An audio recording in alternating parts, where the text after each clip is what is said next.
స్వాతంత్రం వచ్చిన తర్వాత ఏ ప్రభుత్వం కూడా యూనివర్సిటీ వీసీల్ని భయపెట్టి బెదిరించి దుర్మార్గంగా రాజీనామా చేయించలేదని వైసీపీ ఎమ్మెల్యే పర్వతరెడ్డి చంద్రశేఖర్ రెడ్డి తెలిపారు.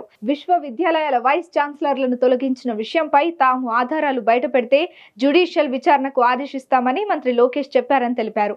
తాము ఆధారాలు శాసన మండలికి సమర్పించినా విచారణ జరపకుండా కుంటి సాకులు చెప్పి లోకేష్ తప్పించుకున్నారన్నారు. ఇది శాసన మండలిని అఘోరపరచడమేనన్నారు. టీడీపీ నేతలు శాసన మండలిని అపహాస్యం చేస్తున్న తీరును ప్రజలంతా చూస్తున్నారని పర్వతరెడ్డి ఆగ్రహం వ్యక్తం చేశారు. మొట్టమొదటి రోజే జరిగినటువంటి కార్యక్రమంలో శాసన మండలి సమావేశాల్లో వైస్ ఛాన్సలర్స్ ఇష్యూని గురించి మాట్లాడడం జరిగింది. అంటే వైస్ ఛాన్సలర్స్ అన్నది ఒక హైయర్ ఎడ్యుకేషన్కి సంబంధించి అది ఒక అత్యున్నత విద్యా వ్యవస్థ. మరి అక్కడ వైస్ ఛాన్సలర్స్ నియామకంలో గవర్నర్ గారి పాత్ర ఉంటుంది. సో గవర్నర్ గారి ఆదేశాల ప్రకారం దానికి సెర్చ్ కమిటీ కానీ అవన్నిటి ద్వారా ఈ వైస్ ఛాన్సలర్ నియామకం జరుగుతుంది. అయితే ఎప్పుడు కూడా భారతదేశంలో ఏ రాష్ట్రంలో కూడా ఎప్పుడు కూడా ఇలా ప్రభుత్వాలు రాగానే మూకుమ్మడిగా వైస్ ఛాన్సలర్స్ని బలవంతంగా రాజీనామాలు చేయించినటువంటి పరిస్థితి ఎప్పుడు కూడా లేదు. మరి తెలుగుదేశం పార్టీ అధికారంలోకి రాగానే జూన్ నెలలో వాళ్ళు ప్రమాణ స్వీకారం చేయగానే జూన్ 27, 28, 29 ఈ 3 తారీఖుల్లో 19 మంది వైస్ ఛాన్సలర్స్లో 17 మంది దగ్గర రాజీనామాలు చేయించడం కూడా జరిగింది. ఈ సందర్భంగా లోకేష్ గారు చెప్పింది ఏంటంటే ఛాలెంజ్ చేశారు, మీరు గనక నాకు ఎవిడెన్సెస్ ఇస్తే నేను దాని మీద జ్యుడిషియల్ ఎంక్వైరీ వేస్తానని చెప్పడం కూడా జరిగింది.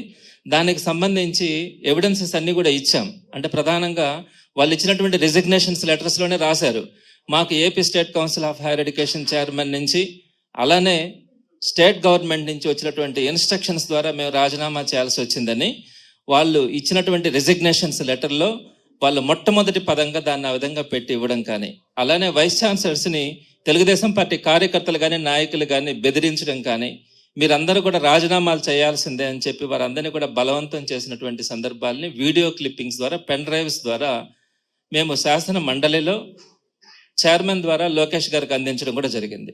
అయితే ఏదైతే చెప్పినారో నేను జ్యుడిషియరీ ఎంక్వైరీ వేస్తానని చెప్పినారో మేము అన్ని ఆధారాలు వాళ్ళకి శాసన మండలిలోనే వారికి సబ్మిట్ చేసినా కూడా ఈ రోజుకి కూడా ఏ విధమైనటువంటి విచారణ కూడా దాని మీద వేయకపోవడం అన్నది ప్రజలందరూ కూడా గమనించాలి. ఏ విధంగా జరుగుతూ ఉంది, ఏ విధంగా బెదిరింపులు ఉన్నాయి, ఏ స్థాయిలో బెదిరింపులు ఉన్నాయి, ప్రజల్ని ఎలా చేస్తా ఉన్నారు అన్నది మీరందరూ కూడా ఆలోచించుకోవాలి. మరి వారు చెప్పినటువంటిదే ఏదైతే అందరూ కూడా శాసనసభ శాసన మండలి అంటే అక్కడ ఒక పద్ధతిగా జరుగుతాయి, అక్కడ చెప్పినటువంటి మాటకు ఒక స్పష్టత ఉంటుంది అని చెప్పినటువంటి మాటకు కూడా ఈరోజు విలువ లేకుండా పోయింది. ఇకపోతే రెండో పాయింట్ ఫీజు రియంబర్స్మెంట్ గురించి శాసనసభలో కానీ శాసన మండలిలో కానీ లోకేష్ గారు చెప్పినటువంటి పదం 4100 కోట్ల రూపాయలని జగన్మోహన్ రెడ్డి గారు బకాయిలు పెట్టి వెళ్ళారు.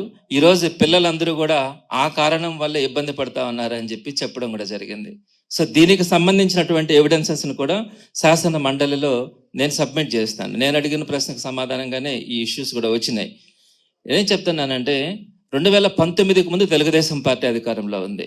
వారు 1 సంవత్సరం పాటు ఫీజు రియంబర్స్మెంట్ ₹1 కూడా విడుదల చేయకపోతే 1880 కోట్ల రూపాయలని 2018-19 బకాయిల్ని ఒకే రోజు 28/4/2020న వాళ్ళు పెట్టినటువంటి 1 ఇయర్ బకాయిల్ని జగన్మోహన్ రెడ్డి గారు సింగిల్ డే రిలీజ్ చేసినారు.